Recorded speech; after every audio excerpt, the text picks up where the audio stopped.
Sanu Dione lan ngay indi comme leeral par rapport à ces propositions de loi mais surtout les commentaires yi nga xamante ni moo ci topp venant de certaines personnes comme Thierno Bocoum ak Moussa Tine Souleymane Soumaré ak Ndiaga Sylla. Si les gens autant souffert. Autant souffert. xeeb sa bopp dama mën a xeeb sa bopp. Il y a des gens qui ont été des parlementaires. Vous dites que Thierno Bocoum a été parlementaire. muy wax assemblée na xaar président. c'est-à-dire une assemblée qui est à la merci. de l'exécutif. C'est insulté. loolu la ko jàngal moom. dans tous les pays du monde on reproche à une assemblée nationale de faire des propositions de loi. je vais faire une révélation le président il fait de la politique. te dañuy politique muy politique. je vais vous dire pourquoi du mu tombé ci piège du président. lu tax. on a fait un dialogue politique. oui. ñu pare ci dialogue bi jox ko président mu def comité de rédaction. waaw. mu pare mu def comité de lecture. mu annoncé le premier trimestre dina indi projet de loi bi. waaw. Maître Tine xëy suba nañu le projet de loi jox nañ ko assemblée nationale mu ngi ci Maître Tall. waaw. dama la waaw mën nga kii. mu ngi ci Maître Tall. waaw. jox nañ ko assemblée. waaw. ñu xam ne loolu amul. président waxuñu premier trimestre indiwu ko. ñu ne nous sommes une assemblée nationale on va vers des élections législatives. am na loi yoo xam ne buñ ko voté wul à 6 mois des élections dootul jàll. te xamuñu calendrier président. lan la. président xëy na avant projet la yor. ma dégg ñi di wax projet où est le projet. quel projet. tout ce qui parle de projet. dañoo daaw y' a pas eu de projet. y' a pas eu de projet. président mu ñu indil avant projet mooy lu jàll conseil des ministres. assemblée mun a xaar nag. tant que jaaru conseil des ministres ku xaar yaa ngi xaar loo xamul. te loolu ministres yi yëguñu tinuñu. mais président mun na consulter ko neex. tant que c'est pas un projet. ku taxaw le président il a un projet de loi kon waxoo yoon. le président n'a jamais fait un projet de loi. le président il a nee na moo ko tuddee avant projet. tant que c'est pas adopté si c'était adopté en conseil des ministres ñu ne assemblée kat dañoo xaar ba adopté ñu def mais jamais kon moo ñëwee taxaw ne fii y a un projet de loi y a jamais de projet de loi. président moo am dialogue am mu koy saytu yóbbu na ko comité de lecture comité de rédaction consulté na mais loolu c'est le calendrier du président yoon moo ko may saa yu ko neexee kenn amul droit forcer ko ne ko da nga koy def assemblée du ko forcer mais nous sommes tenus par les délais. Président dans son projet politique il a dit que le président de la République comme le président Pastef ne fera plus de politique. Et on voit que le président est en train de faire des arrêtés faisant de la politique des nominations kooku dañ ko topp kon kooku ngi politique léegi dañoo xam kon quel est son plan. réorganiser sa coalition. est-ce que président li mu ñu wax ko Pastef écarté wu de Pastef depuis lors ñu gis président mu ne il est en marge de la politique loolu moo tax mu arrêté activité am tey on voit le président qui fait des arrêtés de nomination de massification. Le président est en train d'organiser de la politique ñu ne nag président dem na il a un pouvoir exécutif boo xam ne daf ci génne on ne connaît pas le calendrier politique du président xamuñu ko. l'Assemblée a un devoir rôle am mooy li mu jaay Sénégalais yi projet législatif bi mu jaay Sénégalais yi wax ko mu nekk ci projet Pastef ñu gis ne président kat kenn amul droit forcer ko. Parce que les consultations politiques n'ont pas de délai. Ils nous parlent d'avant-projet. Donc quand les Thierno Bocoum, tous ces gens-là qui disent avocats, quantité de projet, moi il n'y a pas eu de projet. Il n'y a pas eu de projet. L'Assemblée ne peut pas se tenir sur un éventuel projet ou avant-projet du président Bokhamde, jaarul Conseil des ministres. Conseil des ministres mooy adopté un projet de loi bu ko regee assemblée attends il y a un projet de loi qui a été adopté en conseil des ministres et qui ñëw assemblée bu ko regee nag ñu ne mais loo xam ne jaarul conseil des ministres président 3 la moo waxoon te 6 mois yaa ngay jeex 30 janvier la session unique va fermer ñu dem juillet juillet boo demee session extraordinaire président bu ko une session foo jëm et deuxièmement on serait sur les délais. Sano, moi je m'étonne même que Babacar insiste sur tel a dit, tel a dit, tel a dit, non, alors que moom gis na ni ki c'est un avant-projet. Je suis obligé. Oui, non, c'est-à-dire que yow li nga waroon a kii. Non, tu dois t'étonner. Tu dois t'étonner que les gens là nous retardent sur des avant-projets. Ce qu'il veut dire, c'est que l'initiative, elle est déjà là. Non, initiative, non. Non, le président, il a mis un avant-projet n'est pas encore un projet. Une initiative bu ñu mun a waxtaanee. N'est-ce pas? Le dialogue des institutions. Parce que dans le dialogue des institutions bu doon jaar na Assemblée nationale. Comment ça s'appelle Conseil des ministres. ba ñoom ñu adopté ko. mais en ce moment nous on dit que voilà un projet de loi. est-ce que beneen bi xam nga la. waaw c'est la haine qui parle. oui. ma waatal ne waxuñu texte. aucun texte on va parler kii nga cité article 103 xaw ma li wax la wax ay kasaw maître xaw ma lan. c'est que malheureusement je souffre parce que ces gens-là c'est la haine. Thierno Bocoum, il ne représente 0,00, il parle au nom du peuple. Le peuple, démocratiquement, qui dit que Pastef à 54%.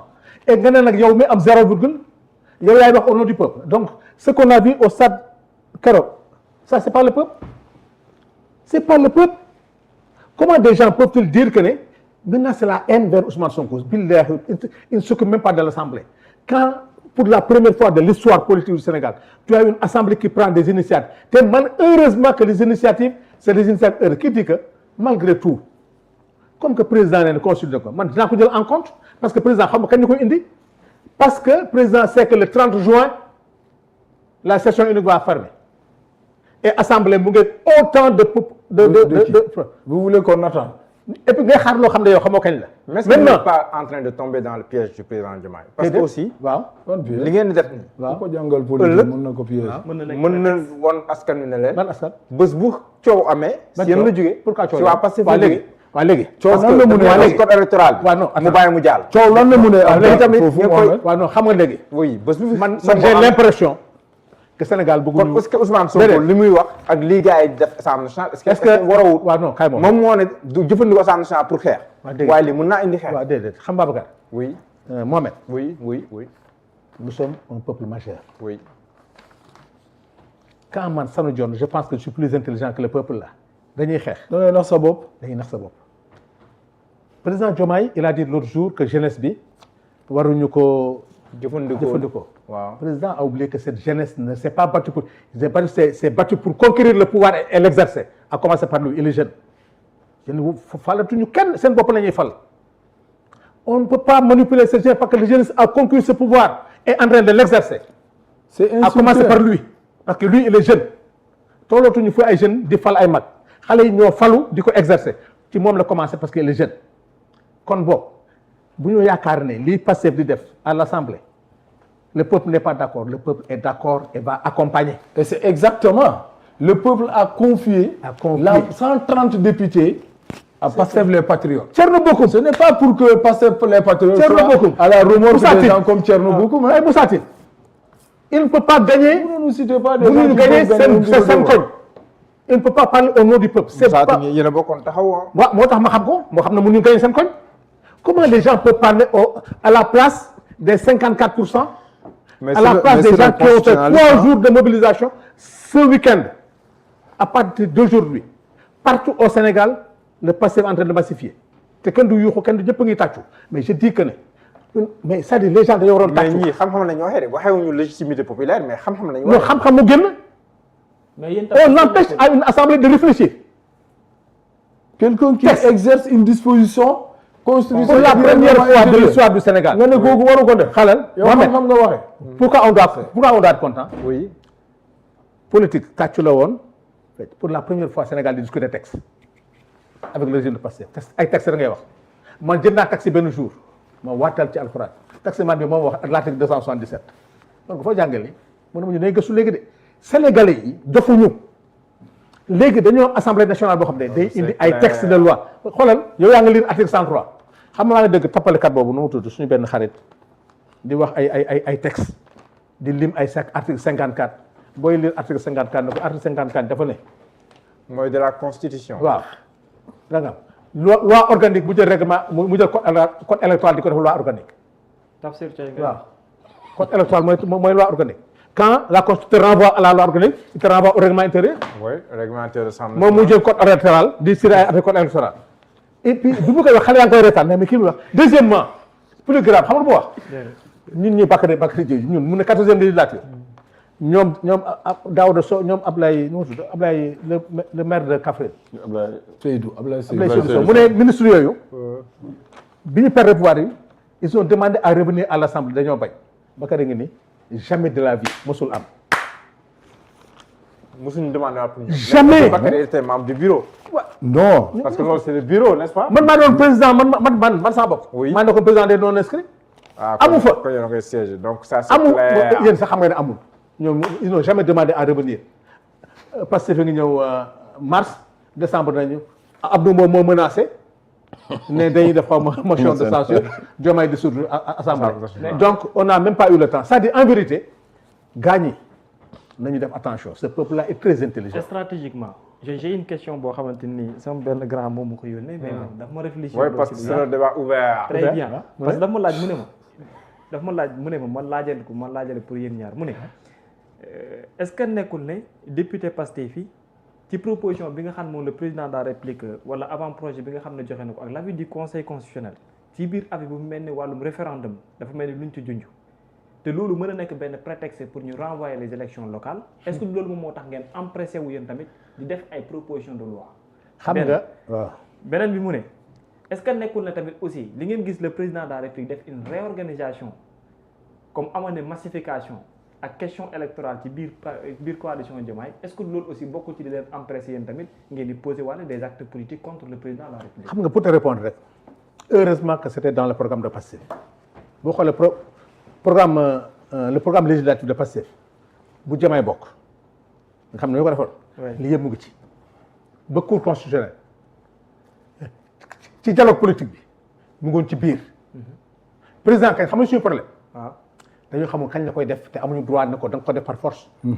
Deuxièmement dama ne la président bi waxoon ne moom politique da ci génn xam nga sa deuxième question waa ji wax. moo war a poser président Diomaye ne ko est-ce que loolu moo waxoon dafa génn ci politique ndax daf ci dugaat parce que man dama considérer man Sanu Dior que président dafa dugaat ci politique. président élection locale turam waru ci feeñ waru ci feeñ on ne doit pas parler de Diomaye président pendant ces élections locales. président moo ñu wax ne ci projet politique bu ñu nar a indi assemblée. le président de la République ne doit plus s'occuper de la politique. kon président waaw président li mu bokk ci Pastef di ko appliqué. président def ko projet politique te ñu gis président muy def leneen lu bokkul ak li nekk ci avant projet bi mais ñun assemblée defal sa liggéey bés bu assemblée defee nag proposition de loi boo xam ne c'est à l'encontre du peuple sénégalais ñu ne mais ne tey on reproche à une assemblée nationale. muy def ay textes yoo xam ne c'est pour l'intérêt du Sénégal président tey ba heure bii révision des listes électorales amul. yow doo jaaxle ku jaaxlewul da ngay wax loo neex les cartes d'identité 2027 dafa war a périmé bëri na. donc lu ñu considéré conseil constitutionnel ba xam qu'est-ce qu'il va dire est-ce que da koy prolonger ou pas président du jël discours ne pour nous rassurer que élection dina am quand président Ousmane Sonko ne ñun pare nañu. opposition bi commencé indi ay galgal mais c'est que en vérité man dama gëm ne président Diomaye disposition boobu mu nekkoon ne dafa écarter politique moi je constate que le président Diomaye est dans la politique parce que li muy def nii ay massification def ay arrêté maintenant il est dans la politique loolu nag mu xam ne s'il fait de la politique ils trouveront des gens qui font la politique muy PDS muy Rewmi muy Pastef mais kenn du toog croiser les bras. c'est que tool moom c'est Pastef contre tous. parce que ñëpp ci idée président Diomaye la ñu arrimé wu. xam nga doo mettre ces gens-là qui disent que c'est des intellectuels. on a toujours reproché à l'Assemblée nationale ils ne méritent pas d'avoir un véhicule ils ne méritent pas le salaire ils ne méritent pas tu sais pourquoi on a toujours pensé que ne genre yi la da ngay ñëw Assemblée nationale président lu mu wax nga ne waaw waroo jël initiative waroo jël dara. moo tax les Sénégalais ont pensé que ne Assemblée nationale bon na rien là aujourd'hui tu as des députés yoo xam ne saagawuñu xastewuñu il faut yu galgal président mais galgal bi lan la di ko ay tànkam naka le président n'a pas fait de projet de loi xam nga projet lañu wax président avant projet la wax. mais il a saisi le conseil constitutionnel. pour avis. waaw pour avis. avis bi mu c'est la duré procédure 1 an. normale. Macky Sall avait saisi le conseil constitutionnel quand le président Matar Mbow. assise bu defoon ouais c'est vrai. dafa assise. ba tey jii kat appelé ko. sur la CNRI. CNRI voilà la commission nationale de réforme. est-ce que nit am na xam nga Sanu. est-ce que assemblée nationale am na droit le président. Sanu en matière de droit. l'avis ne lit pas. ne lit pas. on le dit toujours. léegi moom il a recueilli l'avis du conseil constitutionnel. il en fait ce qu'il veut. décision il en fait ce qu'il veut. léegi ñun ñu toog nii di ko xaar. alors que ñun ñu mun a def li moom yoon wu ñu ko may. mais ça donc par rapport à la question mooy da ngeen jàpp ne day politique ngeen di politique. yow xam nga ko day politique. par rapport à la question président bu nommé ay. mais ça n'a rien à voir avec ça. Mohamed. pourquoi def ko Pastef. Mohamed. pourquoi def ko on va avancer. Oui. Moi je pense que loolu ça ne doit pas nous prendre trop de temps par rapport à ces deux questions. ndax li ñuy def nii c'est pour éviter un report c'est pour éviter un report des élections c'est ça la première question. non honorable oui. ah est-ce que nekkul ne parce que bu waxee waxu. non ce que ton grand a écrit. waxu référendum suñ ko waxee ci biir avis bi mën na nekk prétexte pour ñu repousser élection locale. mais ñun on a déjà donné notre avis. notre leader a dit que nous sommes contre tout report des élections c'est déjà clair. beneen bi on parle de xawma lan de massification. des autres des autres oui je les appelle comme ça. je pense que nous ça nous impressionne. les autres. l'autre coalition ça nous impressionne. yow li nga gis fële tu peux comparer ça. des gens qui avaient appelé Sanu des gens qui avaient appelé à un meeting au stade Caroline Faye et qui s'étaient contentés de faire une déclaration comment ça s'appelle en ligne. Moi j'avais même écrit quelque part les gens sont allés à Caroline Faye pour suivre ce qu'ils auraient pu suivre chez eux. Donc tu vas à Caroline Faye pour rencontrer le leader après que les gens ont fait du bruit mais arrivé là-bas finalement le gars il est renseigné il comprend que c'est un vide qui est là-bas et les gens ont commencé même à rentrer. On annonce qu'il y a un artiste qui arrive. Sidi Diop. Vous voyez? À la place de celui-là qui est attendu, on annonce un artiste. waa ji comprendre ni ki ça va faire su ma demee gàcce moom mooy faire il a préféré faire une déclaration à la télé. Et par rapport à ça, tu peux comparer un stade qui était rempli à partir de 11h. 13h, il n'y avait plus de place. Tu peux comparer et dire que l'eau, peut-être que ça nous a impressionné. On n'a même pas suivi là. Alors, arrêtez. C'est pas la même chose. Ça ne conclure ça conclure. Non, parce que moi, Sénégalais. Gis nga Sénégalais. Ouais. Leen rek moo dérangeant. C'est vrai qu'ils ont la chance. Ñu leen tàll micro. Saa yu waxee ñu ne Thierno Bocoum.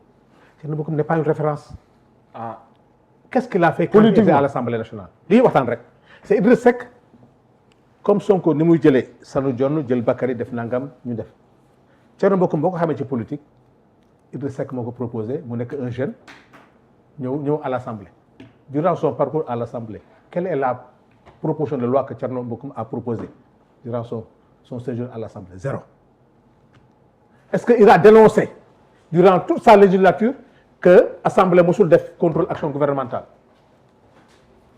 C'est des gens qui ont exercé le pouvoir législatif. Tey boo retracé seen passage à l'Assemblée à part seen salaire mu ñu la wax lu ñu fa def. Ces gens qui donnent des leçons. Te tey fi mu dëkk. Il donne son avis. Non, il critique. Non, il donne pas son avis parce que waxul texte. Pour ñoom le pouvoir législatif warul jël dafa nekk à la merci de l'exécutif. Mais c'est un débat ouvert. C'est pas ce débat. C'est un débat contre Ousmane Sonko. Moo tax coalition bi ñuy wax c'est une coalition contre Ousmane Sonko. En vérité ñoom seen problème ma Wade du texte du Assemblée nationale. Gis nga Bakary bi bu jëloon initiative kenn du ko déglu mais Ousmane Sonko la. moo tax tey. mais léegi yéen kan moo théorisé loo sànq nga ne les gars ils s'opposent à l'Assemblée nationale. Ils s'opposent à l'Assemblée nationale au lieu de s'opposer à l'exécutif qui mène les politiques de développement. mais c'est ça loolu am. mais sanu concept boobu tam lu bees la de. ils ont déplacé l'opposition à l'Assemblée nationale. waaw l'opposition à l'Assemblée. loolu tam lu bees la. lu bees la kon loolu bind bu bees la. président Diomaye moo ñu indil situation bi. bind bu bees la. léegi comme indi nañu ko. gars yi attanuñ ko. on se pose à l'Assemblée. c'est que malheureusement attanuñu fi leen di yóbbu. opposition xam nga. soo bëggee siiw il faut parler du président Ousmane Sonko. gis nga Babacar. ma waxtaan la ils vont souffrir xam nga mooy souffrir. L'Assemblée va faire des propositions de loi yu Sénégal yi di tàccu. Effectivement parce que nous ne serons. moom Sénégal yëpp tiit. dañoo tiit actuellement. Sénégal yëpp tiit. ñi nekkoon fële. non ñi nekkoon fële. non Sénégalais parce que Sénégalais parce que xamuñu ñan. parce que au nom de Sénégal. non parce qu'ils ont vu. waa léegi qui parle au nom de Sénégal. Arena rempli comme pas possible. Ils ont vu si kan rempli comme pas possible. Thierno Bocoum nga wax. Thierno Bocoum boo compté ñu ko wër amul motu 6 personnes. oui mais. il a son parti. qui n'agit pas. Le parti yoo xam ne 600. le parti s'appelle il n'est jamais. son parti s'appelle Agir. waaye léegi mën na dem élection. sàmm sa kàddu. amul siège bu dee am na ñu wax ko. mosul def assemblée générale. il n'a jamais fait d'assemblée générale. mosul def congrès. mosul def congrès. compte bancaire il faut ñu xam. il ne fait jamais le bilan financier à la fin de l'année. mais congrès yow léegi ñu bàyyi sànni mu kooku balaa léegi yow ko mu conclure crainte bi. crainte bi ñan la. non crainte bi ñu bëri ñoo koy am. ñan aujourd'hui les gens saut de crainte en disant que ni le fait que aujourd'hui yéen ngeen war a mën a xalaat ne da ngay def proposition de loi. bu ngeen ko indee ba voté ko. waaw mu war a delluwaat ci le président bi nga xam ne loolu dafa bokkoon ci li mu bëggoon initier. mais comment est-ce qu'il va promulguer ça. da koy rejeter dellu si waat ci yéen wala qu'est-ce qui va se passer après. président d'abord di nga les propositions de loi là. parce que s'il ne promulgue pas di nga les propositions de loi là. non les propositions de loi là. oui gis nga les propositions de loi là. on lui a envoyé ça pour avis. waaw xam nga ko jot bu ko jotul tey na ko jot suba. ñan ñoo ko initié d'abord loolu laa bëgg a xam groupe de député bi ñuy wax ñan la. waaw Bakary xoolal il y a le président du groupe parlementaire et d'autres. Est-ce que moi-même je ne fais pas partie. waaw en tout cas 17 lañu. 17. waaw non. vous allez les connaître quand on va faire la plénière là. waaw ngeen xam. léegi li am solo. d'accord xam nga li am solo mooy il faut éviter de parler au nom du peuple. ñett li nga wax yëpp du xam-xam la ñu waxe xool la ñu waxe. si ay questions yu pertinentes sax lañu. est-ce que Babacar est-ce qu'il est interdit à des députés de faire des propositions de loi. non. est-ce que président de la République dafa indi projet de loi. non. waaw kon léegi pourquoi on doit alors Birame même si lan nga gis par rapport ak lu jëm ci wàllum proposition de loi bi ak climat politique bi fi mu toll ak peut-être crainte bi nga